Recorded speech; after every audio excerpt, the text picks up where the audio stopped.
बिस्मिल्लाहिर्रहमानिर्रहीम। Welcome to all of you. आज का जो हमारा सेशन है वो इस चीज़ पे है कि ये जो वेटनरी के हमारे डिफरेंट एग्जाम्स आते हैं उनकी प्रिपरेशन बेसिकली किस तरह से की जाए।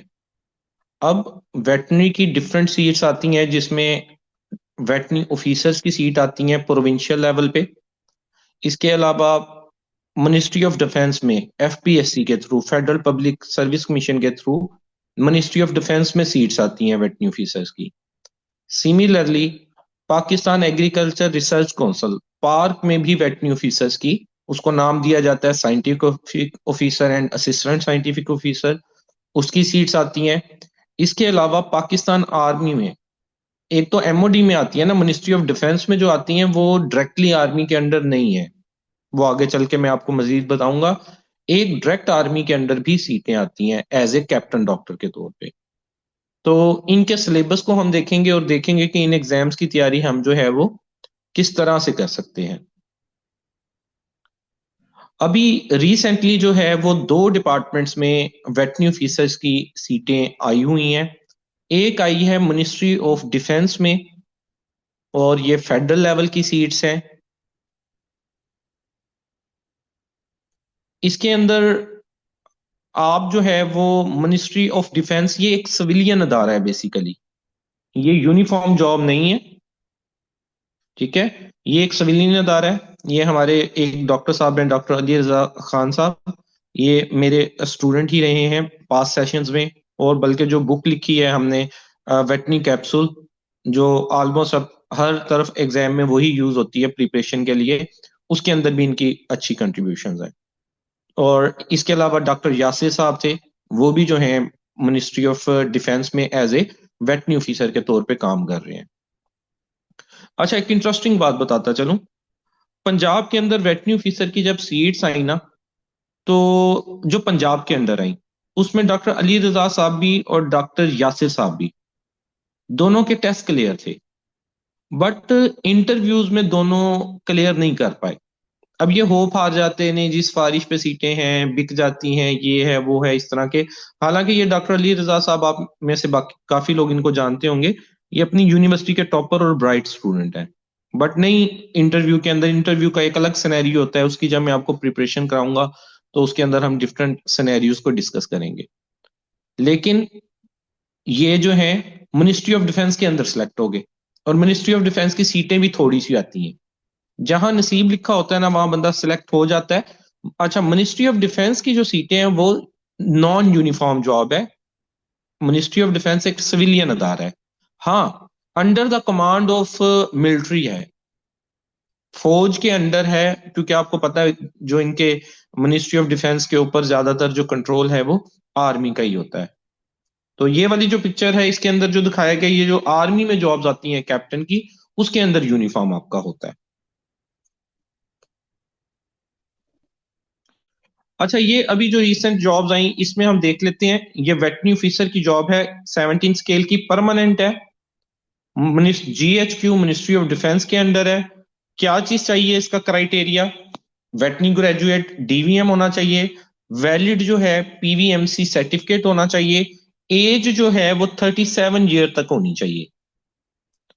इसमें लिखा हुआ है 32 + 5 ईयर जनरल एज। तो हमें ये जो अगले पांच है ना, जहां जनरल लिखा होता है, कोई डॉक्यूमेंट पेश करने की, कोई किसी किस्म की जरूरत नहीं होती। आप जर्नल ही अप्लाई करते हैं, ये गवर्नमेंट का बस रूल होता है इस तरह से लिखना। जब जहां पे लिखा होता है ना प्लस जनरल एज रिलैक्सेशन, जितने साल की होती है उतने इंक्लूड कर लिया करें। तो इसकी एज जो है वो 37 ईयर ऑफ तक का जो पर्सन है वो इसमें अप्लाई कर सकता है।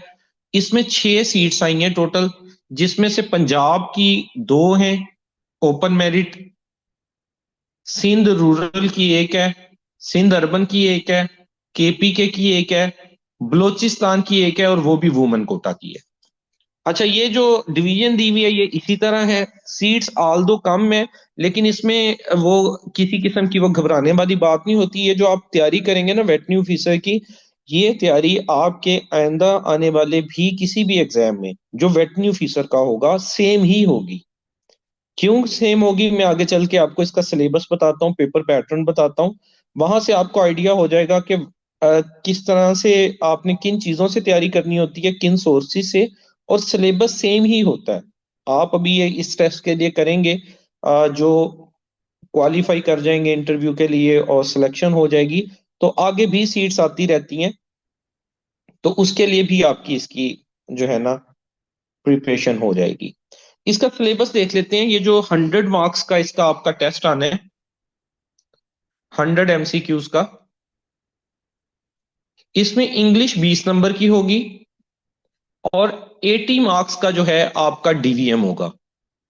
डीवीएम को जो है वो मजीद दिए हुए हैं उन्होंने 8-9 सब्जेक्ट सिलेबस में, but that is not differentiated. ऐसा नहीं होता कि वो वहीं से एमसीक्यूज उठाता है, बल्कि कुछ खास टॉपिक्स हैं जिनको हम गो थ्रू कर लेते हैं और पेपर ऑलमोस्ट उन्हीं में से आता है।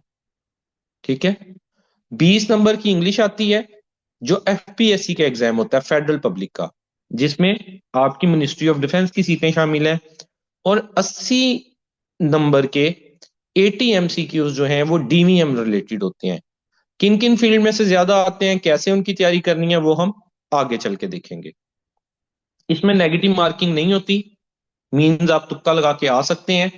अब इसके मुतबादिल हमने देखा जो आपके पीपीएससी पंजाब का होता है एग्जाम, उसमें 100% सब्जेक्ट रिलेटेड आता है, 100 के 100 MCQs। सिंध का हमने देखा अभी रिसेंटली एग्जाम हुए, उसमें जो है 40% जर्नल नॉलेज आता है और 60% डीवीएम में से आता है। 20 MCQs, वो 50 मार्क्स का होता है, 2 नंबर का एक एमसीक्यू होता है। तो जो है 20 MCQs जनरल नॉलेज के पूछे जाते हैं, और 30 MCQs जो है वो पूछे जाते हैं वेटनरी से रिलेटेड। ये बात मैं क्यों कर रहा हूं, ये आगे चल के आपको साथ साथ समझाता जाऊंगा। अब सेकेंडली जो जॉब्स आई, अभी इनकी अप्लाइंग डेट तो एंड हो गई है। जो आपकी मिनिस्ट्री ऑफ डिफेंस की जॉब्स हैं उनकी अप्लाइंग डेट अभी बाकी है, वो 24 नवंबर तक है, 24 नवंबर 2025 तक है। अभी कुछ दिन बाकी हैं। लेकिन जो PARC, Pakistan agriculture research council, इसमें एसओ और एएसओ की जॉब्स आई। SO stand for scientific officer, और ASO stand for assistant scientific officer. इसकी डेडलाइन खत्म हो चुकी है। जिन लोगों ने आप में से अप्लाई कर दिया होगा वो इसकी मजीद आगे तैयारी करेंगे। इसमें कैटेगराइजेशन सीट्स की देख लें। असिस्टेंट साइंटिफिक ऑफिसर 6 सीटें हैं, और इसके अंदर जो सीटें दी गई हैं डीवीएम के लोगों को, वो दो हैं। एक उनमें से रिप्रोडक्शन डिपार्टमेंट में जाएगा, और एक उनमें से वेटरनरी मेडिसिन डिपार्टमेंट में जाएगा। ठीक है। ये पीआरसी की तरफ से कैटेगराइजेशन दी गई है कि टोटल सीटें आई असिस्टेंट साइंटिफिक ऑफिसर की SPS 7, ये ऑलमोस्ट 16 ग्रेड होता है, 6 सीटें। और ये डिफरेंट डिपार्टमेंट और भी, जोलॉजी वाले भी हैं, बायोटेक्नोलॉजी वाले भी हैं। इन 6 में से डीवीएम के हिस्से में 2 सीटें हैं। एलिजिबिलिटी क्राइटेरिया क्या था, डीवीएम डिग्री और पीवीएमसी से रजिस्टर्ड हो। पेपर जर्नल आएगा, उसमें आपका रिप्रोडक्शन भी शामिल होगा, वेटनी मेडिसिन भी शामिल होगा, और बाकी सारे सब्जेक्ट भी शामिल होंगे। ठीक है। और इनका जो पेपर आता है उसमें 30% जनरल नॉलेज होता है, और 70% जो है वो जो आपका सब्जेक्ट रिलेटेड होता है। मींस जब आप डीवीएम की बेस पे अप्लाई कर रहे हैं तो डीवीएम आपका सब्जेक्ट है।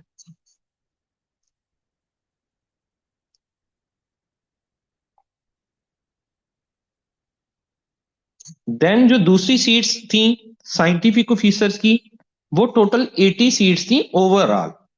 डीवीएम डिपार्टमेंट के हिस्से, वेटनेरियंस के हिस्से 13 सीटें हैं। फिर उन 13 सीटों में कैटेगराइजेशन कर दी गई है। ब्रीडिंग एंड जेनेटिक्स की 2 सीटें हैं, रिप्रोडक्शन की 1 सीट है, माइक्रोबायोलॉजी की 2 सीटें हैं, मेडिसिन एंड एपिडेमियोलॉजी की 2, पैरासिटोलॉजी की 1, न्यूट्रिशन की 1, लाइवस्टॉक प्रोडक्शन की 2, डेयरी टेक्नोलॉजी की 1, एंड मीट टेक्नोलॉजी की 1। और एसओ पे अप्लाई करने के लिए साइंटिफिक ऑफिसर के लिए अप्लाई करने के लिए एमफिल लाजमी है, एमफिल कंपलसरी है, और इन सब्जेक्ट्स में कंपलसरी है, और जिस फील्ड में आप अप्लाई किया है आप कर चुके होंगे उसी फील्ड में से आपका पेपर बनेगा। For the sake of argument हम ये कह लेते हैं कि आप में से किसी ने वेटनरी पैरासाइटोलॉजी में एमफिल किया हुआ है, तो अब जो आपका पेपर बनेगा वो किस तरह से बनेगा कि 30% GK is constant, general knowledge, and 70% will be subject base, और सब्जेक्ट भी वही स्पेसिफिकली जिसमें आपने एमफिल किया हुआ है। बट यहां पे एक टेक्निकल एरर आ जाता है। पीएआरसी जो हम हमेशा से देखते आ रहे हैं, पीएआरसी जब रोल नंबर स्लिप्स इशू करता है, पीएआरसी जब रोल नंबर स्लिप्स इशू करता है तो वो क्या करता है कि एक बंदे का पैरासिटोलॉजी में एमफिल है, उसकी रोल नंबर स्लिप पे मेंशन हो जाएगा माइक्रोबायोलॉजी, ठीक है। और जब रोल नंबर स्लिप आती है आपको ये तभी पता चलता है कि किस डिपार्टमेंट में आपका पेपर है। अब है तो ये एक बहुत बड़ा ब्लेंडर इस दफा हो सकता है इन्होंने सीटीएस जो है वो एक अलहदा टेस्टिंग सर्विस जो है वो अपॉइंट की है टेस्ट के लिए, तो इस तरह का ब्लेंडर ना हो। लेकिन इसके लिए बेहतर ये होता है कि जिसने साइंटिफिक ऑफिसर पे अप्लाई किया उसने असिस्टेंट साइंटिफिक ऑफिसर पे भी अप्लाई किया है ना, तो आप ओवरऑल डीवीएम के जो मेजर सब्जेक्ट्स हैं उनकी स्टडी करके जाएं, और आखिरी जब पेपर करीब हो आखिरी वीक में अपना जो सब्जेक्ट है उसको अच्छे से तैयार कर लें। But prepare for the both scenarios. ये आप में से जो लोग पिछले सालों में अप्लाई कर चुके हैं आप लोग ये जानते हैं, बल्कि टेस्ट भी दे के आए थे। जो लास्ट सीट्स आई थी बाद में वो सीट्स रिवोक कर दी गई, केस चला और वो खत्म हो गई। कि सम टाइम आपका एमफिल है पैरासाइटोलॉजी में और आपकी स्लिप पे लिखा होता है माइक्रोबायोलॉजी, या आपका माइक्रोबायोलॉजी में है तो स्लिप पे लिखा होता है जी लाइफ स्टॉक प्रोडक्शन के लिए। लाइफ स्टॉक प्रोडक्शन जो है एक डिग्री है, MS life stock production, MPhil in life stock production वही चाहिए होता है। ये लाइफ स्टॉक प्रोडक्शन की डिग्री आमतौर पे Allama Iqbal open university offer करती है। एम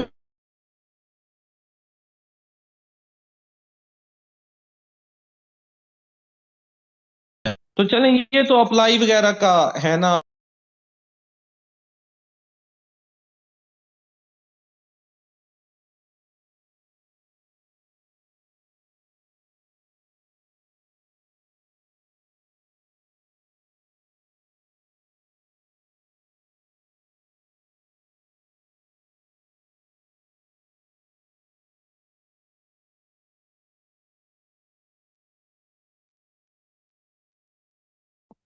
जी काइंडली बताइएगा मेरी वॉइस आ रही है? सिग्नल डिस्टॉर्ट हो गए थे आजकल ना, सिग्नल्स का काफी इशू आ रहा है मुझे बाकी क्लासेस में भी।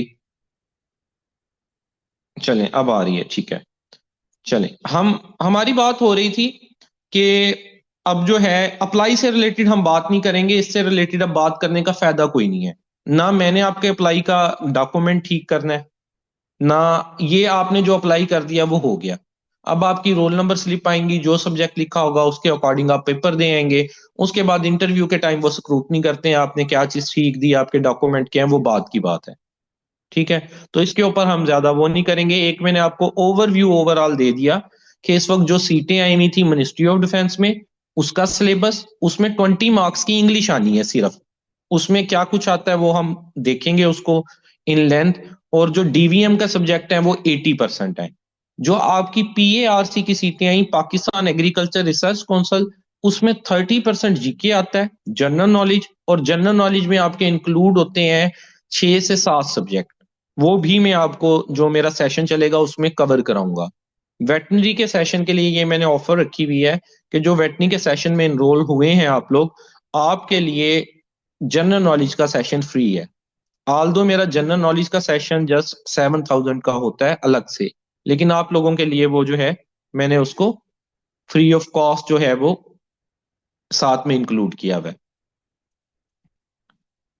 ये देखिए इसका सिलेबस क्या है, जनरल नॉलेज 30% और डीवीएम 70%। अब जनरल नॉलेज में इस्लामिक स्टडीज आ जाती है, पाकिस्तान अफेयर्स आ जाते हैं, इंग्लिश आ जाती है as itself, everyday science आ जाती है, ज्योग्राफी आ जाती है, करंट अफेयर्स आ जाते हैं।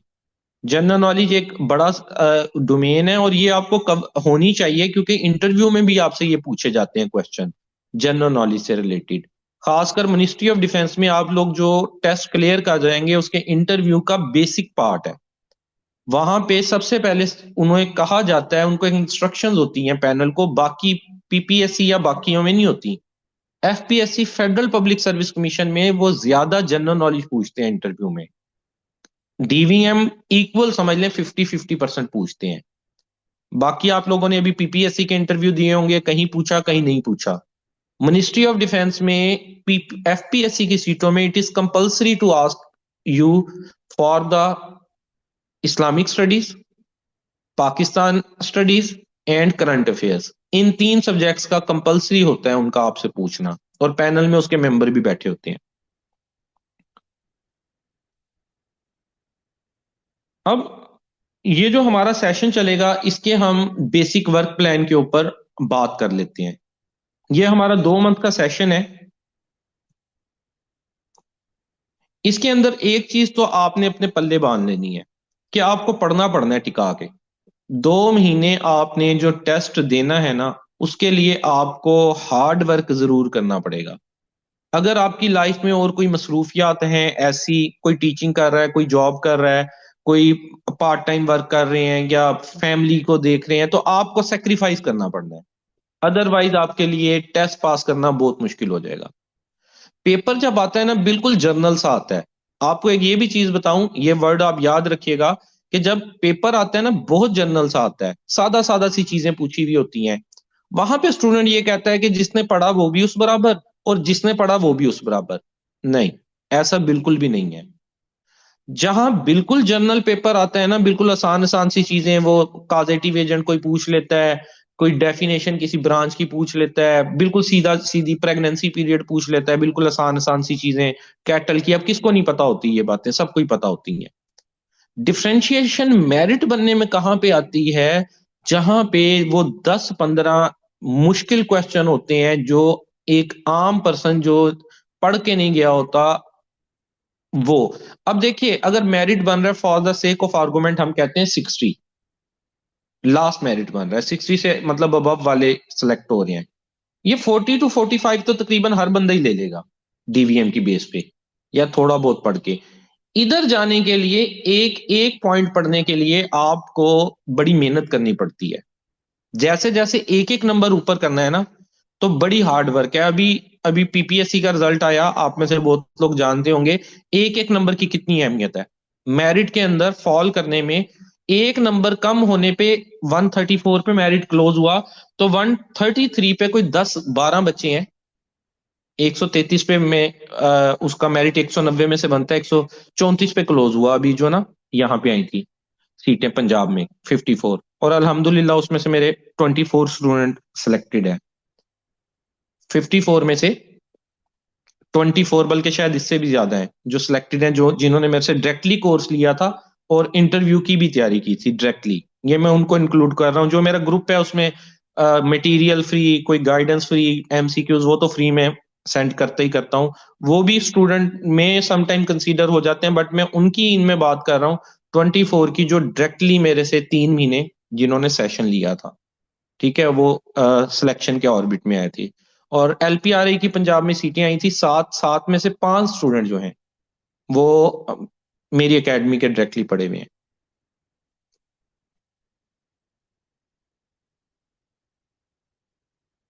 तो यहाँ हमें ये पता चल गया, एक तो आपको मेहनत करनी पड़ेगी और टका के करनी पड़ेगी। उसका तरीकाकार क्या होगा मेहनत करने का, वो मैं आपको बता देता हूँ। यहाँ पे मैं आपको अपना ब्रीफ सा इंट्रोडक्शन कराता जाऊं। बहुत से लोग ऑलरेडी मुझे जानते हैं, मैं एज ए वेटरनरी ऑफिसर काम कर रहा हूँ 2016 से लाइफ स्टॉक डिपार्टमेंट में, और सिल्वर मेडलिस्ट हूँ। BZU मुल्तान से मेरी डिग्री है। और 2019 में मैंने ये स्टार्ट किया था वेटरनरी ऑफिसर के बैचेस को पढ़ाना।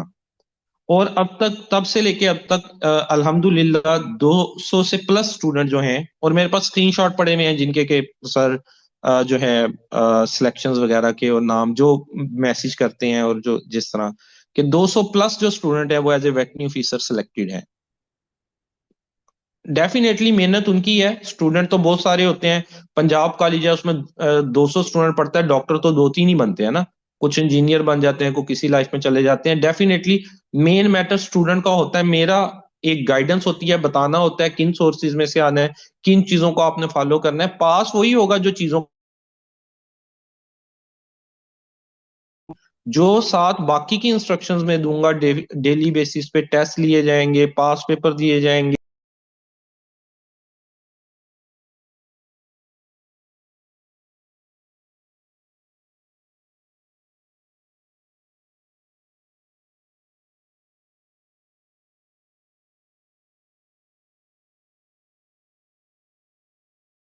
वो अ, जो है ना, ये इंशाल्लाह कल मसला हल हो जाएगा। इसके लिए मैं फाइबर इंटरनेट जो है ना वो अरेंज कर रहा हूँ। उसमें शायद इस तरह का मसला ना आए। वैसे तो पाकिस्तान है, कुछ भी हो सकता है। तो इसके अंदर जो है बेसिक वर्क प्लान पहले मैं बता देता हूँ, फिर मैं आपको बुक्स की तरफ लेके जाऊंगा कि कौन सी बुक से आपको लोगों को तैयारी करनी चाहिए। एक तो हम जो बेसिक सब्जेक्ट्स है ना जिनमें से पेपर ज्यादा आता है, उनको वन बाय वन पर वीक के हिसाब से स्टडी करेंगे। मीन वन वीक हम वेटरनरी मेडिसिन को पढ़ेंगे, एक वीक हम जो है थीरियोजेनोलॉजी रिप्रोडक्शन उसको पढ़ेंगे, एक वीक हम माइक्रोबायोलॉजी को पढ़ेंगे, एक वीक हम जो है वो पैरासाइटोलॉजी को पढ़ेंगे, एंड सो ऑन। 2 महीने हैं इसमें हमारे, मतलब 8 वीक बन जाते हैं। तो हम इसमें 5 to 6 सब्जेक्ट्स वैसे कवर करते हैं, क्योंकि कोई सब्जेक्ट लेंथी भी हो जाते हैं जिनके ऊपर मोर देन 1 वीक लग जाता है हमारा। और जब वो जैसे ही सब्जेक्ट वाइंड अप होता है, उसके ऊपर आपका उन सब्जेक्ट्स की मैं स्लाइड्स आपको प्रोवाइड करता हूँ, और वो स्लाइड्स होती हैं जो आमतौर पे पास पेपर में आए हुए एमसीक्यूज होते हैं, और पूरी उम्मीद होती है कि नेक्स्ट पेपर में भी वो आने हैं। और 5 लेक्चर्स होते हैं वीक में, 2 दिन ऑफ होता है। डेली आपको इंपॉर्टेंट डेटा असाइन किया जाता है, वो पास पेपर्स की शक्ल में हो सकता है, वेटनी कैप्सूल बुक के पेजेस की शक्ल में हो सकता है। कुछ ऐसे एमसीक्यूज के सोर्सेज होते हैं जिनमें बाज का पेपर वहीं से एग्जामिनर पिक कर लेता है। जैसे यूएएफ के कुछ एमसीक्यूज हैं, या सिंध की एक फाइल है। बट हम ऐसे तुक्का तन नहीं चलेंगे कि किसी फाइल में से ही आए तो हमारा पास हो, क्योंकि इतनी सारी फाइल्स हैं। हमें ये ऑलरेडी पेपर से पहले ये डिसाइड नहीं हो सकता कि एग्जामिनर ने किस में से पेपर बनाना है। कोई मोर देन 20 सोर्सेज हैं एमसीक्यूज के, और हम ये डिसाइड नहीं कर सकते कि उसने किस बुक में से देना है। ठीक है, वो तो जिसने जितने मल्टीपल सोर्सेज पढ़े होते हैं उसकी किस्मत अगर किसी सोर्स में से आ जाए। लेकिन अभी फिलहाल का जो मैं ट्रेंड देखता हूँ उसमें किसी बुक से पेपर नहीं उठाया जाता। 2-4 एमसीक्यू किसी फाइल में से उठा लिए जाएं तो उठा लिए जाएं। ओवरऑल पेपर एक अलग सा बनाया जाता है, और जनरल सा बनाया जाता है पेपर ना। और 2 टेस्ट होते हैं हमारे वीक में। एक जो मैंने लेक्चर्स आपको डिलीवर किए जिस सब्जेक्ट के, उसका।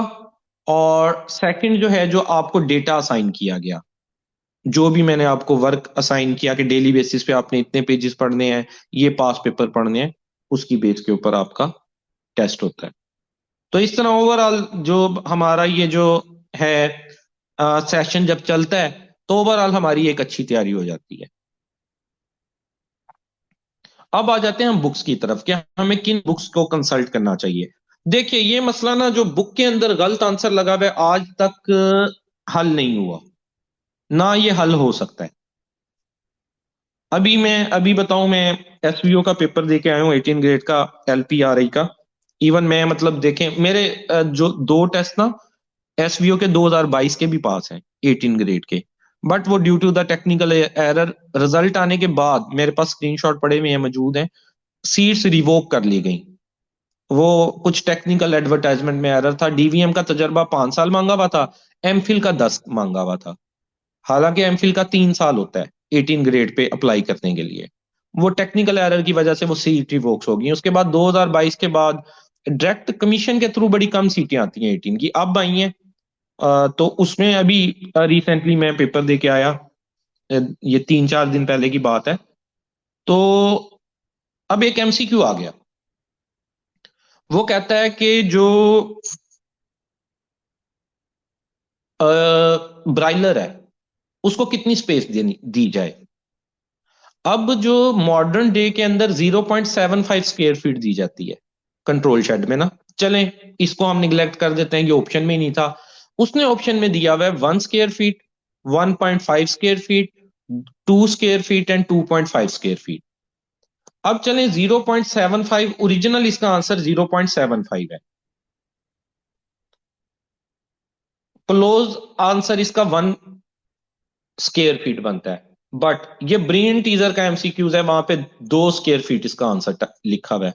अब इस एमसीक्यू का क्या करना है? मुझे 6 साल हो गए हैं पढ़ाते, मुझे नहीं पता था पेपर में जब आया कि इस एमसीक्यू का क्या करना है, क्योंकि इस एमसीक्यू का एग्जामिनर को पता कि उसने आया कि ये 1 स्क्वायर फीट जो ओरिजिनल है उसके हिसाब से की सेट की है, या जो ब्रेन टीजर में लिखा हुआ है 2 स्क्वायर फीट देते हैं उसके हिसाब से की सेट की भी है। We can not decide that.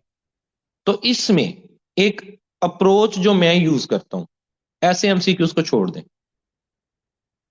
आपका जो मेरिट होता है ना वो 60 to 65 बनता है डीवीएम का।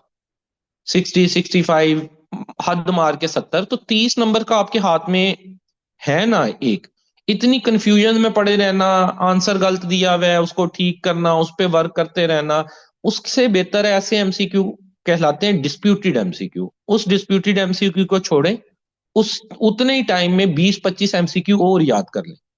सिर्फ ये एक एमसीक्यू नहीं था, 2-3 और एमसीक्यू भी ऐसे थे, इवन वो पास पेपर में आ चुके हैं वेटनी ऑफिसर के एग्जाम में, क्योंकि वेटनी ऑफिसर के जो पास पेपर है स्टूडेंट्स के साथ मिलके हम कंपाइल करते हैं, उसका नेट पे जो है क्वेश्चन का आंसर भी सर्च करते हैं। 2-3 ऐसे एमसीक्यू भी थे जो पास पेपर के आए हुए थे, एग्जैक्टली मुझे पता था ये फलां पेपर में ये एमसीक्यू आया हुआ है, बट उनके आंसर सीधी सी बात है वहां पे भी डिस्प्यूटेड थे। नहीं पता चल रहा था कि इसका एग्जाम, क्योंकि एग्जामिनर के माइंड में क्या, उसने क्या की सेट की ये हम नहीं जानते। अब और 2-3 एग्जांपल दूं तो काफी टाइम वेस्ट हो जाएगा, यहाँ समझाने का मकसद ये कि ऐसा एमसीक्यू जो की में गलत दिया हो और उसका असल आंसर कुछ और हो, ऐसे एमसीक्यू को आप स्किप कर दें, ना पंगा लें उसके साथ। हाँ, अगर आपका पेपर ऐसा है जिसमें नेगेटिव मार्किंग है ही नहीं, पीपीएससी के पेपर में ना नेगेटिव मार्किंग होती है इसलिए छोड़ना पड़ता है। जहां पे एफपीएससी है आपका फेडरल पब्लिक सर्विस कमीशन, वहां पे आपका जो है वो नेगेटिव मार्किंग नहीं है, आप पूरे 100 के 100 क्यू अटेम्प्ट करा सकते हैं। तो वहां पे फिर आपकी अपनी पर्सनल चॉइस होती है, और एक पेपर पैटर्न देखा जाता है, ये नोट किया जाता है कि जो पेपर है वो आया कि आप एग्जामिनर का मतलब पूरा पेपर पढ़ते हैं, ऐसे एमसीक्यू को साइड पे रखते जाते हैं, आप पेपर पे हल्का सा निशान लगाते जाते हैं कि ये मैंने अब स्किप कर दिया है। जब आप पूरा पेपर पढ़ लेते हैं ना तो आपको ये आइडिया हो जाता है कि एग्जामिनर ने किस माइंडसेट से पेपर बनाया है। आया कि उसने कोई बुक फॉलो की है, क्या उसने जो एमसीक्यू का पैटर्न दिया है वो किसी फलां बुक से आया है। अगर तो आपको लग रहा है कि किसी बुक से आया है तो आप बुक की को फॉलो करें, ओरिजिनल को आप फॉलो नहीं करेंगे। लेकिन अगर आप उसका पैटर्न देखते हैं और आपको लगता है कि ये जो पेपर है वो उसने जर्नल बनाया है, और इस तरह का एमसीक्यू किसी मैंने बुक में पढ़ लिया था लेकिन वहां गलत आंसर लगा हुआ था, तो आप फिर ठीक लगा के आते हैं। It will decided on that occasion, आप प्री डिसाइड नहीं कर सकते इस चीज को। होपफुली आप इसको समझ गए होंगे, इस पे हम ज्यादा मजीद वक्त जाया नहीं करते, आगे की तरफ जो है वो मूव ऑन करते हैं बुक्स की तरफ, कि आपको क्या कौन सी बुक्स पढ़नी चाहिए। एक तो जो है ना वेटनरी कैप्सूल, ये मैंने अपने स्टूडेंट्स की हेल्प के साथ ही मिलके जो है इसको कंपाइल किया है, और जो 2016 से लेके 2025 तक जो पेपर हुए हैं हमने एक्सट्रैक्ट किए हैं, उसके अंदर से वो सब्जेक्ट्स, 17 सब्जेक्ट्स बनते हैं, और वो एरियाज जिनमें से एग्जामिनर पेपर बनाता है। फिर इस बुक के अंदर जो है पीपीएससी के, एफपीएससी के पास पेपर्स भी शामिल किए गए हैं। पास पेपर बहुत इंपॉर्टेंट होते हैं, काफी सारे एमसीक्यूज पास पेपर में से भी आ जाते हैं।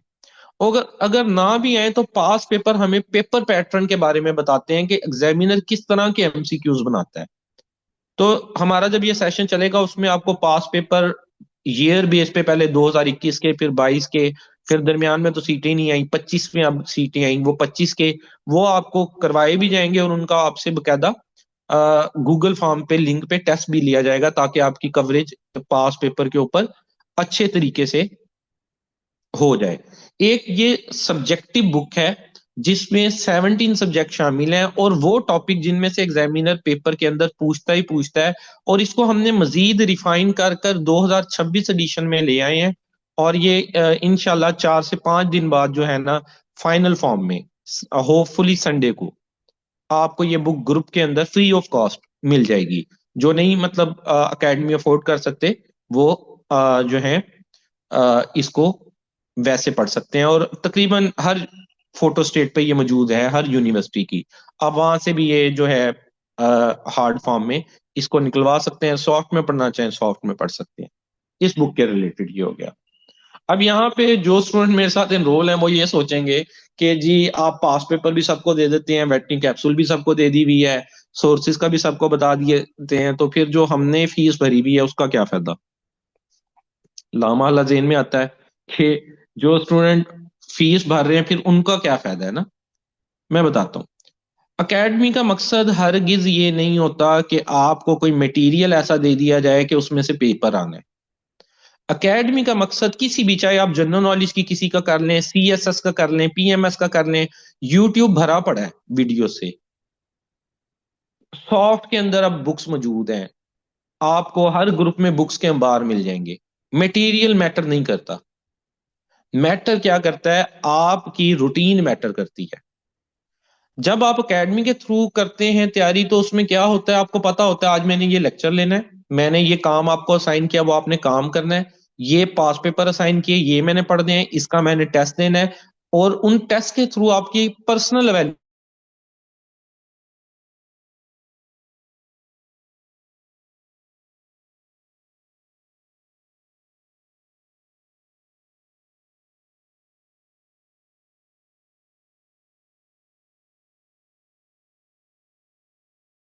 सब्जेक्ट कमजोर है, इसका मैंने टेस्ट दिया था, इसमें मेरे मार्क्स कम आए थे, मुझे इसके ऊपर ज्यादा फोकस करना है। तो academy is just to bind you for making your routine. ठीक है।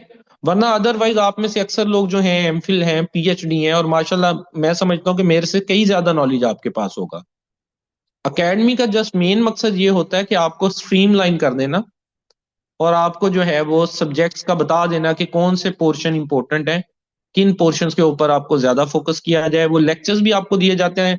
डेफिनेटली जो हमारा, मेरा मतलब 6 साल का एक्सपीरियंस है उसमें इतने पेपर दिए हैं, तो उन्हीं टॉपिक्स का मैं आपको पढ़ाता भी हूँ, कंसेप्ट भी आपके बन जाते हैं कि यार इन कंसेप्चुअल बेस पे फिर आपको इंटरव्यू के अंदर भी हेल्प हो जाती है। वो डेफिनेटली वो चीजें साथ साथ हैं, बट जो मटेरियल है वो सबके लिए ओपन ही होता है, और वो स्टूडेंट पे डिपेंड करता है वो उसको किस तरह से पढ़ता है और कितना एब्जॉर्ब करता है। एक तो हो गई वेटनी कैप्सूल आपकी, इसको तो आपने पढ़ना पड़ना है। इस सेशन में भी इसको हम पार्ट बाय पार्ट पढ़ेंगे भी, और उसका आपका टेस्टिंग सिस्टम भी होगा। दूसरी चीज आती है एमसीक्यूज की बुक। एमसीक्यूज की ना अब काफी सारी बुक्स हैं। एमसीक्यूज की ब्रेन टीजर है,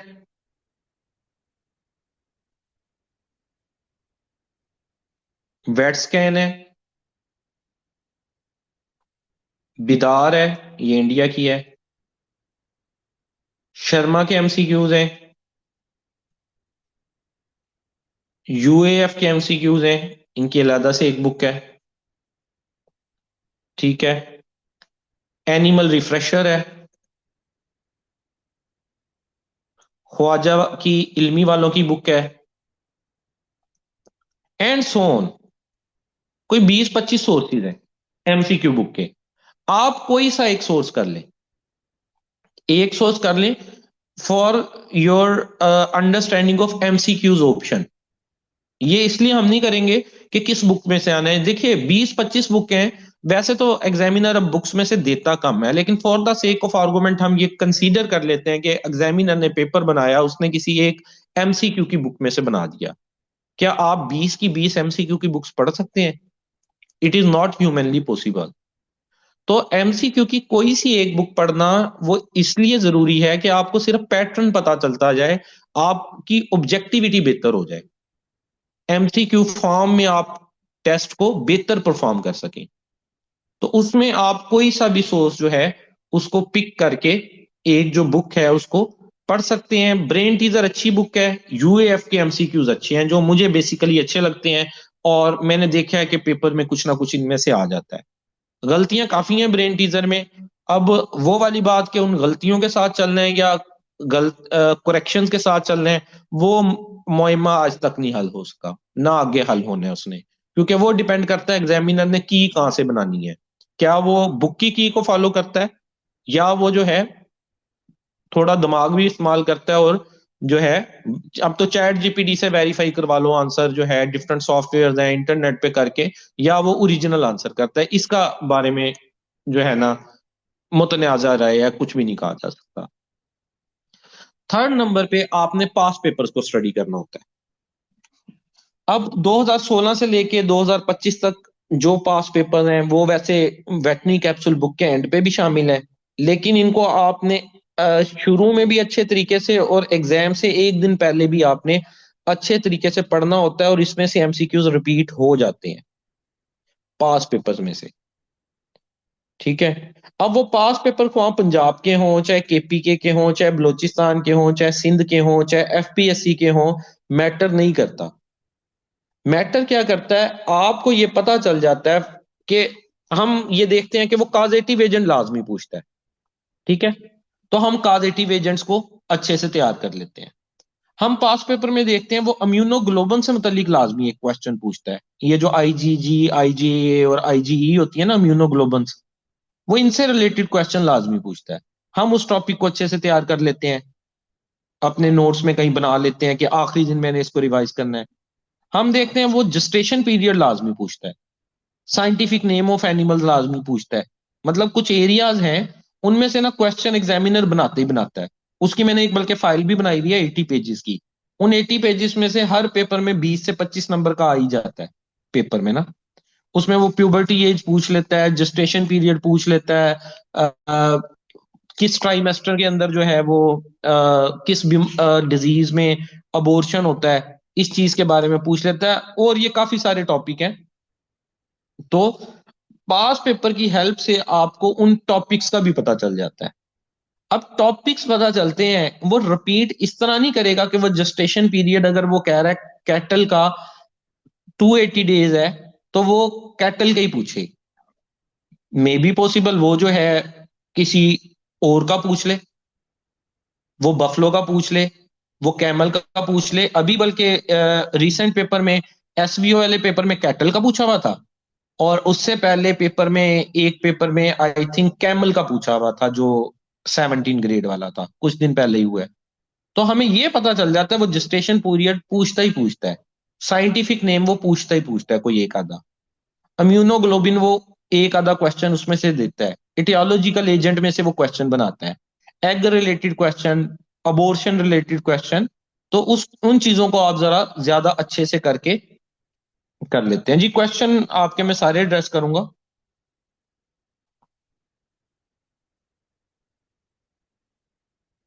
नहीं, इस चीज का मैं आपको आंसर नहीं कर सकता, इस चीज का आंसर आपको पीएआरसी ही करेगा कि एक्सपर्टीज किस में है और उसने अप्लाई किसी में कर दिया। देखें, एक्सपर्टीज जिसमें है वो मैटर नहीं करता, आपसे जो सब्जेक्ट उन्होंने मांगा आपने एमफिल का, आपने उसमें अप्लाई करना है। ये तो आप एक ब्लंडर मार रहे हैं ना।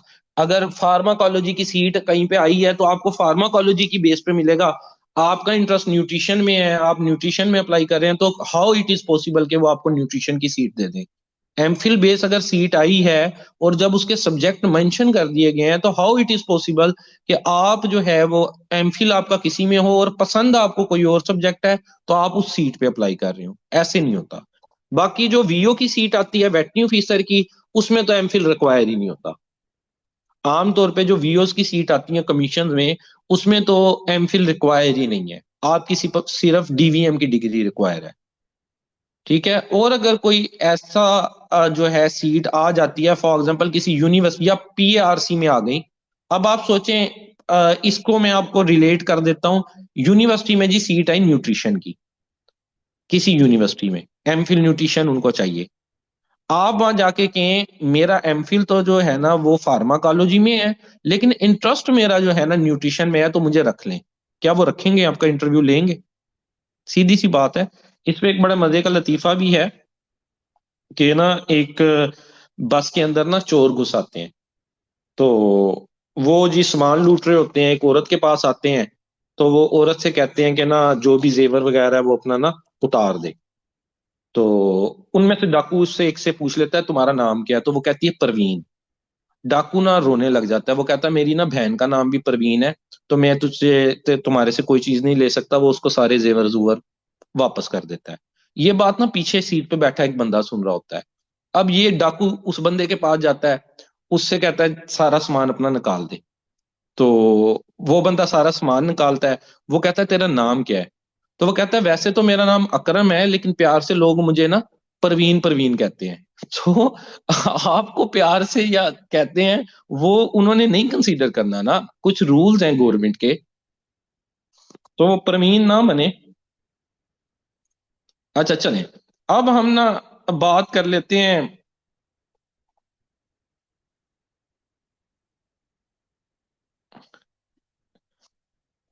आपने डीवीएम किया है, एमफिल पोल्ट्री साइंस में किया है, तो एसओ की वैसे ही डेट गुजर चुकी है। अब आपने क्या अप्लाई करना? साइंटिफिक ऑफिसर की डेट गुजर चुकी है, अब तो डेट बाकी रह गई है सिर्फ और सिर्फ आपके पास इस वक्त मिनिस्ट्री ऑफ डिफेंस की, और वो डीवीएम बेस्ड जॉब है। बाकी इस तरह के क्वेश्चन आपको जो वो अदारा है ना, ऑटोनोमस अदारा, वो प्रॉपरली गाइड कर सकता है। हेल्पलाइन नंबर दिए होते हैं, आप उसके ऊपर कॉल करें तो 90% अदारे वैसे गाइड कर देते हैं, वो बता देते हैं। आप ये उनसे डिस्कस कर सकते हैं कि मैं पोल्ट्री में कर बैठा हूँ, सीटें आपने दे दी हैं फलां सब्जेक्ट की, तो क्या मैं कर लूं? क्योंकि घर वाले मुझे प्यार से परवीन परवीन कहते हैं। तो इस तरह करके आप बात करके देख लेना, शायद मान जाए। अब बात कर लेते हैं वेटनरी के सब्जेक्ट्स जिनमें से पेपर बनता है। अब अगर आपको याद हो, बल्कि याद ही होगा, हमने जो है जो डीवीएम किया उसमें मोर देन 70 सब्जेक्ट्स पढ़े। ऐसे ही है, 70 से ज्यादा सब्जेक्ट हमने पढ़े हैं डीवीएम के अंदर। क्या ये पॉसिबल है कि हर सब्जेक्ट की हम बेसिक्स को जो है वो कवर कर सकें? ये पॉसिबल नहीं है। तो हम फिर देखते हैं कि जो पास पेपर्स में जिनकी मैं आपको इंपॉर्टेंस बता रहा था, किन सब्जेक्ट्स को ज्यादातर फोकस किया जाता है। इनको मैं दो कैटेगरीज में डिवाइड करता हूं। एक कहलाते हैं मेजर सब्जेक्ट्स और एक कहलाते हैं माइनर सब्जेक्ट। ये इस वजह से नहीं कि और कोई कैटेगराइजेशन, मैं एग्जाम पॉइंट ऑफ व्यू के हवाले से इनको करता हूं। अब एक बंदे ने एमफिल मेडिसिन किया, एक ने एमफिल फार्माकोलॉजी किया, तो फार्माकोलॉजी किसी तरह भी माइनर सब्जेक्ट नहीं है। फार्माकोलॉजी पूरा एक फुल फ्लैज सब्जेक्ट है। एमफिल्स को मैं कंपेयर नहीं कर रहा, मैं यहाँ पे कंपेयर कर रहा हूँ एग्जाम पॉइंट ऑफ व्यू से। जो वेटनरी के एग्जाम्स होते हैं उनके पॉइंट ऑफ व्यू से, जिन सब्जेक्ट्स में से ज्यादा पूछा जाता है और कुछ सब्जेक्ट्स में से जस्ट एक दो एमसीक्यूज पूछे जाते हैं। तो जो मेजर सब्जेक्ट है उसमें मेडिसन, क्योंकि हमारी डिग्री का नाम ही डॉक्टर ऑफ वेटनरी मेडिसन है, तो मेडिसन तो फर्स्ट प्रियोरिटी होती है। इवन मैंने अभी आपको पीएआरसी का दिखाया सिलेबस, उसके अंदर उन्होंने जो एसओ की एएसओ की सीट है डीवीएम बेस्ड, उसमें उन्होंने दो सब्जेक्ट ही मेंशन किए हुए हैं, मेडिसन और रिप्रोडक्शन। एक सीट मेडिसन को दी हुई है, एक सीट रिप्रोडक्शन डिपार्टमेंट को दी हुई है। अच्छा, वहां पे ये नहीं कहा गया कि इन दो सब्जेक्ट में से पेपर आएगा, वो उन्होंने डिपार्टमेंट बताया है। एक चीज ये श्योर कर लें, जिन लोगों ने एएसओ की सीट पे अप्लाई किया है, वहां उन्होंने ये नहीं कहा कि मेडिसन और थीरियो में से पेपर आने हैं। वहां उन्होंने बताया है कि दो सीटें डीवीएम वालों को दी है, एक सीट मेडिसन के अंदर है उनके डिपार्टमेंट में, और एक रिप्रोडक्शन डिपार्टमेंट में है। एक सिनेरियो ये हो सकता है जो हम देखते आए हैं कि जब आपकी रोल नंबर स्लिप आएगी ना, उस पर कोई डिपार्टमेंट मेंशन होगा। ये जो पीएआरसी वाली है ना, ये बड़े रोले वाली है ना, सारा टेम्पो ही खराब कर देती हैं, चीजें मिक्स ही कर देती हैं। बाकी एमओडी में देखें कोई इस तरह के मामलात नहीं है, वेटरनरी ऑफिसर की जॉब्स होती हैं कोई इस तरह के मामलात नहीं होते। ये सिर्फ पीएआरसी वाली जो सीटें हैं ना, ये तरतीब ऊपर नीचे कर देती हैं। तो उसमें आपकी रोल नंबर स्लिप की ब्रैकेट में ना सब डिपार्टमेंट मेंशन होता है, और जो डिपार्टमेंट मेंशन हो जाए ना जब, तो पेपर फिर उससे रिलेटेड आता है। जैसा कि मैंने आपको बताया कि सेक्शन ऑफिसर है, तो सॉरी, साइंटिफिक ऑफिसर है, उसके अंदर जो सब्जेक्ट हैं डिफरेंट, फार्माकोलॉजी है, या लाइफ स्टॉक प्रोडक्शन है, लाइफ स्टॉक मैनेजमेंट है, वो आपकी रोल नंबर स्लिप के आगे जो है ना मेंशन होगा कि आपका किस डिपार्टमेंट के अंदर टेस्ट होने लगा है, और वो स्पेसिफिकली उसी का पेपर आपका आना है। देन माइक्रोबायोलॉजी है, ये सब्जेक्ट देख लीजिए, पैरासिटोलॉजी है, मिल्क साइंस है, पोल्ट्री साइंस है, जेनेटिक्स है, एंड एनिमल न्यूट्रिशन है। ये मेजर सब्जेक्ट हैं, इनको आपने मेनली फोकस करना होता है, और ज्यादातर जो आपका वेटरनरी कोई भी एग्जाम जो है वो इन पेपर्स में से ज्यादा बनता है। इनमें से कुछ सब्जेक्ट ऐसे हैं जिसमें मेरे फुल फ्लेज लेक्चर होते हैं, जैसे ये पहले 6 हैं, इन्हीं 6 के अंदर हमारे 2 मंथ कंप्लीट हो जाते हैं। अब फिर बाकी के सब्जेक्ट्स का क्या? तो बाकी के सब्जेक्ट्स जो है वो हमने कवर करने होते हैं through wet capsule and through different sources. मैं आपको उसके एमसीक्यूज प्रोवाइड करता हूँ डिफरेंट सोर्सेज से, ठीक है, उसकी मार्क्ड फाइल्स प्रोवाइड करता हूँ, और बाकी चीजों को हम जो है वो वहां से कवर कर लेते हैं, क्योंकि ये पॉसिबल ही नहीं है कि इतने सारे सब्जेक्ट्स को आप जो है एट ए टाइम कवर कर सकें 2 मंथ के अंदर। माइनर सब्जेक्ट्स में फार्माकोलॉजी आता है। अब आप पास पेपर एनालिसिस कीजिएगा वेटरनरी ऑफिसर का या एमओडी का, तो आपको 2 या 3 क्वेश्चन मिलते हैं फार्माकोलॉजी के। इस दफा भी पेपर अभी जो मैंने बताया एसवीओ का मैं देके आया, उसमें 2 क्वेश्चन थे, एक एंडोफ्लॉक्सासिन की डोज पूछी हुई थी, और एक आधा और था। बाकी सारे ज्यादातर मेडिसन से, रिप्रोडक्शन से, जेनेटिक्स से, न्यूट्रिशन से, इससे रिलेटेड आते हैं। देन लाइफ स्टॉक मैनेजमेंट है, अनाटॉमी है, एक ही क्वेश्चन था, उसने ब्रेन का एक स्ट्रक्चर पूछा हुआ था। फिजियोलॉजी है, जोलॉजी, ये बड़ा इंपॉर्टेंट सब्जेक्ट है, इसको हम बड़ा ना वो लेते हैं लाइट सा। बट आप देखिएगा जब पेपर आता है ना, तो वो एफएससी की जो बायोलॉजी है ना, उसमें से पेपर उसने बनाया होता है। 4-5 क्वेश्चन फिश से रिलेटेड, रेप्टाइल से रिलेटेड, ठीक है, और एम्फीबियन से रिलेटेड, या माइटोसिस मियोसिस से रिलेटेड, आल दो वो तो जेनेटिक्स में भी आ जाते हैं, इनसे रिलेटेड बड़े बेसिक बेसिक उसने क्वेश्चन बनाए होते हैं। तो ये बड़ा इंपॉर्टेंट एक सब्जेक्ट है, इसको बल्कि मुझे मेजर सब्जेक्ट्स में लिखना चाहिए था। देन सर्जरी है, बायोटेक्नोलॉजी है, एंड सो ऑन, और भी हिस्टोलॉजी आ जाता है आपका। सब्जेक्ट्स की तो एक लंबी लिस्ट है ना।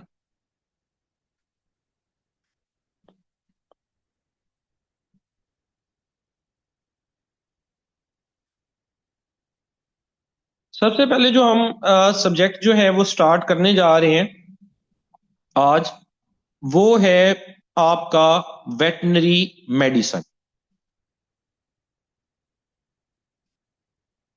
इसका पहला हमारा लेक्चर है, और इसके अंदर हम देखेंगे बेसिक्स ऑफ वेट मेडिसिन को, ठीक है। इसमें अगर कोई एक्सटेंसिव बुक स्टडी करना चाहता है तो वो Chakrabarti, Merck manual, DC blood, ये एक्सटेंसिव स्टडी की बुक्स हैं। बट जो मेरा अपना पर्सनल एक्सपीरियंस है, आपको बुक्स बहुत ज्यादा एक्सटेंसिव पढ़ने की जरूरत नहीं होती इन पेपर्स के लिए। आपको मेन मेन जो है वो कंसेप्ट, मेन मेन चीजें, जस्ट वो पढ़ने की जरूरत होती है, क्योंकि अगर एक बुक को भी आप ओपन कर लेंगे और वो रिलेटेड होगी जस्ट मेडिसिन से रिलेटेड, सब्जेक्ट तो हमारे पास मेडिसिन भी है, रिप्रोडक्शन भी है, पैरासिटोलॉजी भी है, एनिमल न्यूट्रिशन भी है, जेनेटिक्स भी है, तो किस किस को आप कवर करेंगे?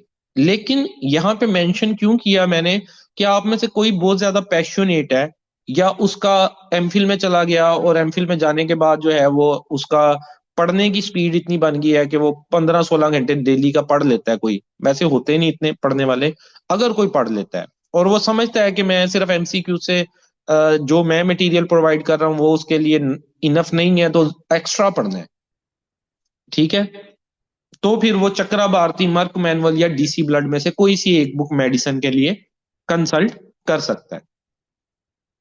अब मेडिसिन में बेसिकली जो वो जिन एरियाज को फोकस करता है जो एमसीक्यूज में आते हैं, वो चार एरियाज हैं। एक तो वो अदर नेम ऑफ डिजीजेस पूछता है, काजेटिव एजेंट, जैसा कि स्ट्रेंगल्स का पूछ लेता है, स्ट्रेप्टोकोकस इक्वाई। अभी रीसेंट जो पेपर हुए हैं ना, जो अभी रीसेंट हुए हैं 2025 के, उनके मैं आपको क्वेश्चन बताता हूँ। अभी ग्लैंडर्स का पूछा हुआ था, बर्खोडेरिया मलाई, मेलिन टेस्ट भी होता है ग्लैंडर्स के, ठीक है। फिर एक पेपर में एचएस का, हेमरेजिक सेप्टिसिमिया का, अब किसको नहीं पता होता काजेटिव एजेंट। जब आप तैयारी करते हैं, अभी तो शायद भूल गया हो, जब आप तैयारी करना शुरू करते हैं तो एचएस का पूछा हुआ था, पास्चोरेला मल्टोसीडा, कितना आसान, ठीक है। देन कुछ जो पोल्ट्री की डिजीजेस होती हैं, फाउल कालरा होगी, फाउल टाइफाइड हो गई, माइकोप्लाज्मा हो गई, उनके भी काजेटिव एजेंट जो हैं वो पेपर के अंदर पूछ लिए जाते हैं। Then other name of diseases भी पूछे जाते हैं। डिजीज का जो है वो अदर नेम क्या है, फॉर एग्जाम्पल, जैसा कि हम लेप्टोस्पाइरोसिस को जो है किस नाम से पुकारते हैं, लेप्टोस्पाइरोसिस को हम राइस फील्ड वर्कर डिजीज के नाम से, ठीक है। या आपका आ जाता है लिस्टीरिया, लिस्टीरियोसिस को हम कहते हैं सर्कलिंग डिजीज या साइलेज सिकनेस। सिमिलरली पीपीआर को काटा कहते हैं। क्यों कहते हैं काटा, साउथ अफ्रीका का एक एरिया है, वहां पे डिस्कवर हुई थी, तो उसकी वजह से काटा कहते हैं। देन पैथोगनोमिक साइन वो पूछ लेता है, पैथोगनोमिक साइन से क्या मुराद होती है, कोई आप में से डिफाइन कर सकता है पैथोगनोमिक साइंस को।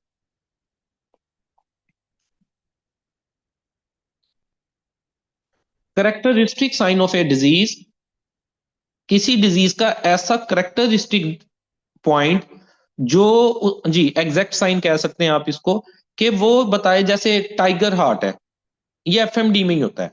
एफएमडी में जब एफएमडी डिजीज आती है, जो काफ होता है वो मदर को सक्कल करता है, तो उसका जो हार्ट है उसकी मायोकार्डियल डीजनरेशन हो जाती है। जब उसका पोस्टमार्टम किया जाता है ना, तो उसके ऊपर स्ट्रिप्स बनी होती हैं, तो टाइगर के ऊपर जैसे स्ट्रिप्स होती हैं, तो उसको बोलते हैं टाइगर हार्ट डिजीज। इसके अलावा जो है पंच्ड एबोमेजम, ये थलीरिया की निशानी है। पोस्टमार्टम करते हैं, ओपन करते हैं एनिमल को, उसका जो एबोमेजम है उसमें पंच्ड अल्सर्स होते हैं, ये निशानी है थलीरियोसिस को, थलीरियोसिस की। तो इस तरह पैथोग्नोमिक साइन पूछ लिए जाते हैं। ड्रग ऑफ चॉइसेस, ये भी तकरीबन हर पेपर में एक दो क्वेश्चन इससे रिलेटेड आते हैं। ये जो चार टॉपिक है ना, ऑन एन एवरेज इसमें से 5 से 6 एमसीक्यू आपके पेपर में आ जाते हैं, but it is not compulsory. देखिए एग्जामिनर किसी भी सब्जेक्ट में बाउंड नहीं है, जो पेपर सेटर है वो किसी भी सब्जेक्ट पे बाउंड नहीं है। सम टाइम हम ये देखते हैं कि पेपर वो जेनेटिक्स से ज्यादा पूछ लेता है, क्योंकि प्रोफेसर जेनेटिक्स का चला गया बनाने। सम टाइम फार्माकोलॉजी में से ज्यादा पूछ लेता है, सम टाइम न्यूट्रिशन में से ज्यादा पूछ लेता है। लेकिन ऐसी सिचुएशन में घबराने वाली बात नहीं होती। इसकी मैं आपको एक एग्जांपल दूंगा। ये वेटनी की तो तैयारी आप कर ही रहे हैं ना, मेरा आप लोगों को मैं जनरल नॉलेज के लेक्चर भी दूंगा। जनरल नॉलेज पे आप देखेंगे अल्हम्दुलिल्लाह मेरी ना ग्रिप अच्छी है, क्योंकि 2016 से मैंने पीएमएस वगैरह की तैयारी की, आगे कई जो है एग्जाम मैंने क्लियर भी किए। तो उसमें ना मेरे एक कस्टम ऑफिसर से उनसे बात हो रही थी, तो मैंने उनको कहा कि ना एग्जामिनर ना पता है क्या करना शुरू करता है, कि वो for example sir Syed Ahmad Khan से मुतालिक पेपर में क्वेश्चन पूछना शुरू करता है, for the sake of argument में कह रहा हूँ, और उन्हीं के बारे में पूछता जाता है 4-5 क्वेश्चन। सर सैयद कहाँ पैदा हुए, उन्होंने जो साइंटिफिक सोसाइटी बनाई वो कब बनाई, सर सैयद ने जो है वो जो उनके खतूत हैं उनको किस नाम से जाना जाता है, उनकी डेथ कहाँ हुई, वो 5-6 नंबर इकट्ठे ही पूछ लेता है। अब मैंने उनसे ये कहा, मैंने कहा देखिए अगर इस तरह से वो कोई ऐसा टॉपिक दे देता है मुश्किल सा, फॉर एग्जाम्पल वो किसी जो है खिलाफत तहरीक में से कोई बना देता है, उसके प्रेसिडेंट कौन थे, सेक्रेटरी जनरल कौन है, कब बनी, कब एंड हुई, तो मैंने कहा 5 नंबर तो गए। उसने कहा बिल्कुल गए। मैंने कहा तो ये तो फिर पेपर कैसे पास होगा, उसने कहा पीछे कितने नंबर बचे, मैंने कहा 95। कहता चलो मैं ये कहता हूं कि 5 नंबर का उसने और कहीं से भी ऐसे ही पेपर दे दिया, एक टॉपिक उसने ऐसा दिया जो आपने नहीं पढ़ा हुआ, उसने एक और टॉपिक ऐसा उठाया बीचीज के बारे में वो पूछ रहा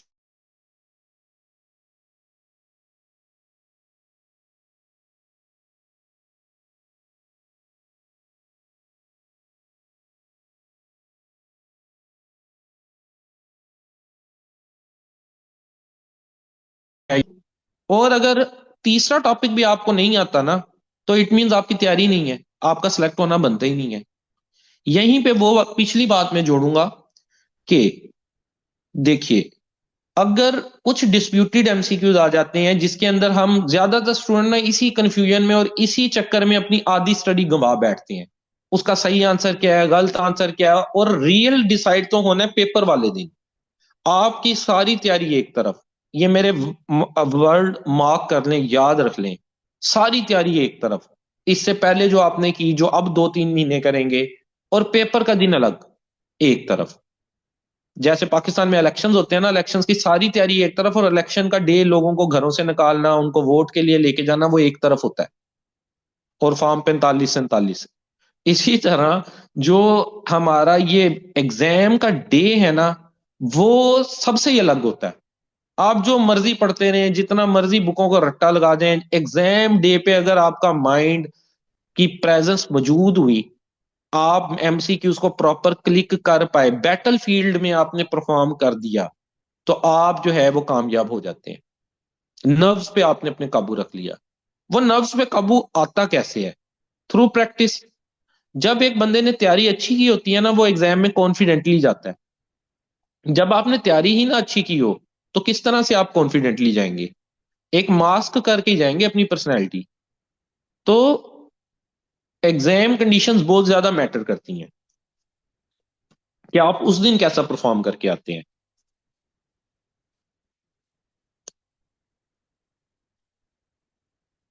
अच्छा, ये जो मैंने आपको पॉइंट बताया ना, आपको याद होगा जब हम मेडिसिन पढ़ते थे, तो मेडिसिन में हम डिजीजेज ही पढ़ते थे, और मेडिसिन के हमने कितने सारे कोर्स पढ़े, systemic medicine, general medicine, medicine 1, clinical medicine 2, clinical medicine 3, कोई 5-6 कोर्स पढ़े। उनमें हम किस तरह से डिजीज को डिस्कस करते थे? सबसे पहले उसकी सिनोनिम्स, किन किन नामों से जानी जाती है, फिर उसकी एटियोलॉजी, उसका काजेटिव एजेंट क्या है, फिर उसका पैथोजेनेसिस। पैथोजेनेसिस कहते हैं, patho means disease, genesis means start. Disease की प्रोग्रेशन ऑफ ए डिजीज, इसको हम कहते हैं progression of a disease from start to end, शुरू से लेके आखिर तक जो कुछ हुआ एनिमल के साथ, वो उसका पैथोजेनेसिस कहलाता है। देन उसका हम clinical science, pathognomic science, clinical findings, ठीक है, और फिर हम उसके डिफरेंशियल डायग्नोसिस, डिफरेंशियल डायग्नोसिस के बाद उसका ट्रीटमेंट, उसकी प्रिवेंशन, उसकी वैक्सीनेशन, ये सारी पॉइंट पढ़ते होते थे ना एक डिजीज को लेके। यहां मैं आपको बता रहा हूं कि 4 पॉइंट जो हैं मोस्ट इंपॉर्टेंट होते हैं, जो एग्जाम पॉइंट ऑफ व्यू के से पूछे जाते हैं। Synonyms, causative agents, pathognomonic signs, drug of choices, और एक पॉइंट और ऐड कर दूं, वैक्सीनेशन। क्योंकि अभी मैंने पिछले 2-3 पेपर्स में देखा है वैक्सीनेशन के नाम पूछ रहा है वो। अभी ब्रूसेला की वैक्सीन का नाम पूछा हुआ था, कहीं वो जो है टीबी की वैक्सीन का नाम पूछ लेता है, ठीक है, कहीं पे वो कोई किसी ना किसी वैक्सीन वगैरह का या कोई टेस्ट वगैरह का भी नाम वो एग्जाम में ऐड कर देता है। तो सिनोनिम्स ऑफ डिजीज की कुछ हम एग्जांपल ले लेते हैं। लेप्टोस्पाइरोसिस, लेप्टोस्पाइरोसिस को राइस फील्ड वर्कर डिजीज कहते हैं। लिस्टीरियोसिस, इसको साइलेंट डिजीज या सर्कलिंग डिजीज कहते हैं। एचएस को शिपिंग फीवर कहते हैं। एफएमडी को एप्थस फीवर कहते हैं। आईबीडी को गंभोरो कहते हैं। एनडी को रानीखेत कहते हैं। इन सबको ये कहते क्यों है, ये कल के लेक्चर में हम इसको भी डिस्कस करेंगे। हम डिजीजेस जो इंपॉर्टेंट वन है, जिनमें से सबसे ज्यादा पूछा जाता है, जस्ट लाइक एफएमडी है, एचएस है, एंथ्राक्स है, रेबीज है, इनको हम इन लेंथ डिस्कस करेंगे। इनके सिनोनिम्स क्या हैं, इनके काजेटिव एजेंट क्या हैं, इनमें से मेन मेन जो एमसीक्यूज बनते हैं उनको। मेडिसिन में हम डिजीजेस डिजीजेस डिफरेंट टाइप की होंगी, वायरल, बैक्टीरियल, ठीक है, मेटाबॉलिक, और पोल्ट्री की डिजीजेज हैं वो हम पोल्ट्री साइंसिस के अंदर पढ़ेंगे, पैरासिटिक डिजीजेज हैं वो हम पैरासाइटोलॉजी में पढ़ेंगे। तो ओवरऑल आपने डिजीजेस को जो है वो कवर करना होता है। और पेपर में भी आपसे डिजीजेस वो पूछते हैं, एक आधी डिजीज, सॉरी इंटरव्यू में एक आधी डिजीज से रिलेटेड वो आपसे पूछ लेते हैं। अब इनको क्यों कहते हैं किसी को, वो सारा कुछ हम जो है आने वाले, फॉर एग्जांपल हम लगा देते हैं ये वाली disease, rice field worker disease Leptospira को क्यों कहते हैं? वो इसलिए कहते हैं क्योंकि इसका जो वेक्टर है, जो कैरियर है, वो केनाइन होता है। इसको केनाइन टाइपफस भी कहते हैं। अब केनाइन जो है ना, डॉग, वो जाके यूरिनेट करता है वाटर में। और आप में से जो बैकग्राउंड रखते होंगे थोड़ा विलेज का, उनको पता होगा कि जो चावल की फसल होती है ना, जिसको जोना कहते हैं, इसको पानी बहुत ज्यादा लगता है। पानी बहुत देर इसको लगाना पड़ता है। तो ये डिजीज ना राइस फील्ड वर्कर में, ये एक जोनोटिक डिजीज है, उनमें देखने को मिली। जो वर्कर थे ना वो काम करते थे फील्ड के अंदर, और अगर कोई कट वगैरह लगा हुआ है बॉडी पे या कोई जख्म है, केनाइन ने जाके यूरिनेट किया, वो उस पानी में दाखिल हो गया, और जो वो राइस फील्ड के अंदर ये रिपोर्ट हुई, तो इसको राइस फील्ड वर्कर डिजीज जो है वो कहना कह दिया गया। सोन एटियोलॉजी, एफएमडी का एप्थोवायरस है, एचएस का पास्चोरेला मल्टोसीड है, आईबीडी का बिरना वायरस है। ये पोल्ट्री की दो डिजीजेज हैं, ये बड़ी दफा पूछी जाती हैं, बड़ी दफा रिपीट करता है एग्जामिनर। आईबीडी का बिरना वायरस है, और आईबी इंफेक्शियस ब्रोंकाइटिस का कोरोना वायरस है। ये वाले जो चार्ट हैं एटियोलॉजी के, पैथोग्नोमिक साइन के, ये आपको वेट कैप्सूल बुक में भी मिल जाते हैं, पीसीएस मैनुअल बुक उसमें भी मिल जाते हैं, वहां से आप इसको वहां से भी याद तैयार काफी हद तक तैयार कर लेते हैं। Then pathognomic sign of disease है। पैथोग्नोमिक साइन कहते हैं particular sign of a disease whose presence means that a particular disease is present beyond any doubt, कि हमें पता चल जाता है ये इसी डिजीज का साइन है, इसके अलावा किसी और डिजीज में नहीं आता। जैसा कि मैंने आपको बताया, टाइगर हार्ट इन काव्स, पाइडेबोमिज्म in theileriosis, gelatinous bursa in IBD, infectious bursal disease, ये पोल्ट्री की डिजीज है, इसमें बर्सा जो है वो जेलाटिनस हो जाता है। तो ये इसका पैथोग्नोमिक साइन है। अच्छा, ये जो आज का लेक्चर है ना, जो अभी मैं आपको चीजें बता रहा हूँ, ये one of the most important lecture है। इसमें से एग्जामिनर, जैसा कि मैंने आपको बताया, कि 4 से 5 नंबर का पेपर के अंदर पूछता ही पूछता है।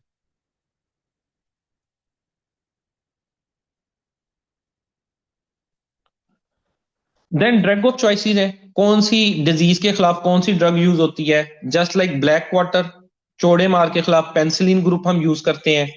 बबेजियोसिस के लिए अमीडो कार्ब यूज होती है। डाइमिनाइजिन भी यूज हो जाती है, but imidocarb is a drug of choice. Drug of choice का मतलब है वो एक ड्रग जो उस डिजीज में पार्टिकुलरली यूज होती है। थलीरियोसिस में बिपारवा कौन है, एनाप्लाज्मोसिस में ऑक्सीटेट्रासाइक्लिन है, माइकोप्लाज्मा में टाइलोसिन है। ये सारे क्वेश्चन पास पेपर्स में आप देखेंगे आ चुके हुए हैं। कभी वो जो है बबेजिया की पूछ लेता है, कभी वो थलेरिया की पूछ लेता है, कभी वो एनाप्लाज्मा की पूछ लेता है। वो रेंडमली इनमें से किसी एक आदि डिजीज का पूछता ही है। सिमिलरली पैथोग्नोमिक साइन जो मैंने दिखाए उनमें से भी पूछता है, सिनोनिम्स का भी वो पूछता है, एटियोलॉजी का भी वो पूछता है। ये ऐसा टॉपिक है, ऐसा लेक्चर है, जिससे आपके 4 से 5 नंबर एग्जाम में सिक्योर हो जाते हैं।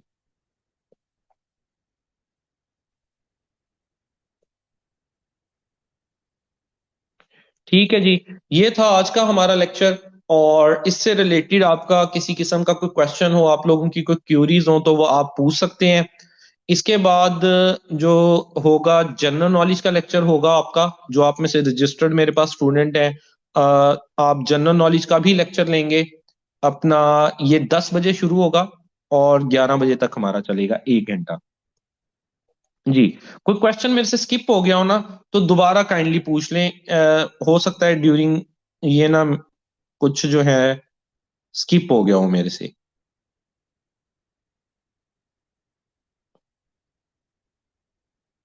जी, आपने ये चीज चेक की, ये बड़ा अच्छा क्वेश्चन, और इसका मैं अभी आपको ना, जब आप रियल खुद से एक चीज करते हैं ना, तो आपको पता चलता है। अभी मैंने दोबारा रिपीट करूंगा, आप कहेंगे पता नहीं सर जो है अपनी तारीफें करी जा रहे हैं या अपने बारे में बात बताई जा रहे हैं। मैंने अभी एसवीओ का टेस्ट दिया, ठीक है। आप कह रहे हैं कि आपने टेस्ट दिए और आप अपने नंबर कंसीडर करते हैं 65, 65। जब रिजल्ट आता है तो आपके नंबर आते हैं 56। ऐसे ही कह रहे हैं ना, या हम इसको 56 नहीं करते 54 कर लेते हैं, वरना आप कहेंगे डिजिट रिप्लेस हो गया था। डिजिट रिप्लेस नहीं होता, आपके 54 ही बनते हैं। इट इज राइट, आपके 54 ही बनते हैं। 10-10, 20-20 नंबरों का भी डिफरेंस आता है, बिल्कुल आता है। ये मैं किस बेस पे कह रहा हूं, मैं रिसेंट पेपर दे के आया। मैंने इस चीज को कीनली ऑब्जर्व किया कि जो एग्जामिनर क्वेश्चन बनाता है ना वो बहुत इजी होता है, जो आंसर्स होते हैं वो बहुत डिफिकल्ट होते हैं। इतना नैरो मार्जिन होता है ना आंसर्स में। आप अपनी तरफ से टिक करके आते हैं ए ठीक है, एग्जामिनर करता है बी ठीक। अभी मैं इस पेपर के मैं बड़ा मतलब टेक्निकली देख रहा था। आप लोगों को जब पेपर आता है ना ग्रुप के अंदर, आप कहते हैं पेपर तो बहुत ही आसान आया। जो दे के आया होता है उसको पता होता है कि वो पेपर क्या था। हम तो वन लाइनर भेज देते हैं ना आंसर, या उस तरह से हमें चीजें याद नहीं होती। अब मैं आपको 2-3 एग्जांपल्स बताता हूं। उसने पूछा प्योबर्टी एज ऑफ शीप की प्योबर्टी एज क्या है? 8 महीने, 9 महीने, 10 महीने या 12 महीने? ठीक है। अब 9 महीने भी सोर्स कहता है, 8 महीने भी सोर्स कहता है, 12 महीने भी सोर्स कहता है। आप अपनी तरफ से लगा आए उस पर for the sake of argument 9 महीने। एग्जामिनर ने सेट की हुई थी कि 12 महीने पे, या उसने किसी बुक से कॉपी पेस्ट किया था, आपका हो गया ना गलत। देन एक और मैंने क्वेश्चन देखा। उसने पूछा कि ओवुलेशन कितने अरसे बाद होती है ईस्ट्रस के? अब मैं तो टीचिंग करता हूं, ठीक है, मैं कब से पढ़ा रहा हूं स्टूडेंट्स को। ऑप्शन देख के यकीन करें मैं भी कंफ्यूज हो गया और मैंने ये क्वेश्चन भी स्किप कर दिया। जब इस तरह का क्वेश्चन आप देखें ना, स्किप कर रहे हैं कि इतने क्लोज यार ऑप्शन। उसने दिया हुआ है 4 से 10 घंटे, 12 से 16 घंटे, और इसी तरह के 2-3 ऑप्शन और थे। अब किसको नहीं पता आफ्टर 12 आवर होता है, क्योंकि मेटी स्ट्रेस में होती है ना। लेकिन वो जब इतना क्लोज कर रहा है 4 से 10, 10 से 12, तो डेट्स मीन एग्जामिनर की मर्जी है, वो जो मर्जी ऑप्शन, मतलब दो में टाई हो रहा है। हम जो पेपर करके आते हैं या बताने का मकसद आपको ये। एक और question, prominent sign of heat क्या है? वो कहता है standing stress, silent stress, mounting, lordosis एक लफ्ज यूज करता है, एंड ऑल ऑफ अबव। अब इसका क्या आंसर बनेगा? इसका आंसर वो बनेगा जो एग्जामिनर के माइंड में है। आप नहीं डिसाइड कर सकते कि स्टैंडिंग हीट है, स्टैंडिंग स्ट्रेस है, लॉर्ड डेसीज है। लॉर्ड डेसीज टर्म को अगर आप पढ़े ना, अभी ये क्वेश्चन आया हुआ था, उसमें भी एनिमल ना रेडी टू माउंट होता है, and all of the above. अगर वो स्पेसिफिकली जाएगा तो स्टैंडिंग हीट आंसर है। अगर वो जर्नल जाएगा तो ऑल ऑफ दीज भी आंसर बनता है। ये आप चैट जीपीटी पे भी चाहे क्वेश्चन ले जाए, इन स्पेसिफिक कंडीशन इसका आंसर स्टैंडिंग। ये आपके बल्कि वीओ के पेपर में भी आया और एसवीओ के पेपर में भी आया। मैंने ये क्वेश्चन भी स्किप कर दिया। आपके पास मार्जिन होता है 10-15 क्वेश्चन आराम से स्किप करने का। कि और ये आपके ना वीओ के पेपर में भी आया और एसवीओ में भी आ गया, सेम रिपीट हो गया। और हालांकि पेपर बनाया भी मैंने, की भी हमने सेट की।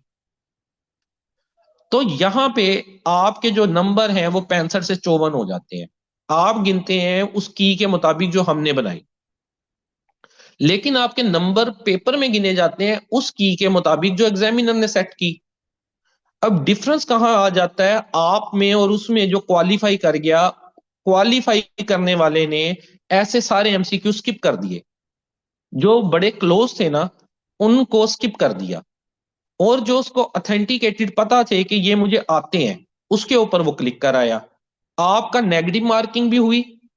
हम तो अपनी तरफ से देखें पेपर, एमसीक्यू पेपर में हम वही लगा के आते हैं ना जो हमें 100% लग रहा होता है यही आंसर है, बट वो आंसर नहीं होता। इतने क्लोज ऑप्शन होते हैं कि आप उसमें डिस्टिंग्विश कर ही नहीं पाते।